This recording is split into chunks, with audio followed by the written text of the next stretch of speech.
আপনারা কোন আওয়ামী লীগের দোষর, চাঁদাবাজ, মাস্তান, মাদক ব্যবসায়ী আমাদের দলে আপনারা সদস্য করেছেন, আপনার বিরুদ্ধে সাংগঠনিক ব্যবস্থা গ্রহণ করা হবে। আমি আজকের এই অনুষ্ঠান উদ্বোধন করার পরে আপনারা আপনাদের ওয়ার্ডে গিয়ে আপনারা আমরা যেভাবে নির্বাচন ক্যাম্প করি আপনারা ঠিক সেইভাবে একটি ক্যাম্প করে উৎসব মুখর পরিবেশে আপনারা আমাদের বিএনপির যারা পুরনো সদস্য তাদের সদস্যপদ নবায়ন করবেন এবং যারা নতুন সদস্যতে আগ্রহী তাদেরকে সেখানে আপনারা দাওয়াত দিয়ে নিয়ে এসে আপনারা তাদেরকে নতুন সদস্য করবেন। আরেকটি কথা বলতে চাই যে আমরা কোনোভাবে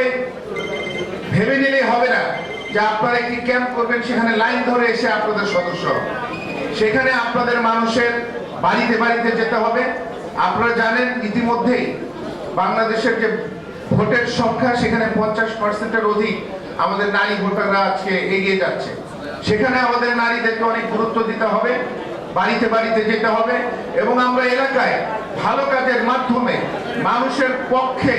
মানুষের যৌক্তিক, মানুষের যে দাবি আদায়ের পক্ষে কাজ করে, ভালো কাজ করে আমরা মানুষের হৃদয়ে আমরা স্থান করে নেব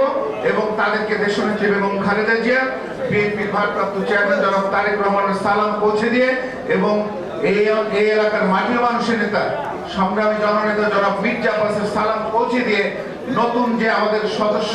আমরা চাই তাদেরকে আমরা দাওয়াত দিয়ে আমাদের সদস্য করার আমরা আমাদের চেষ্টা চালিয়ে যাব।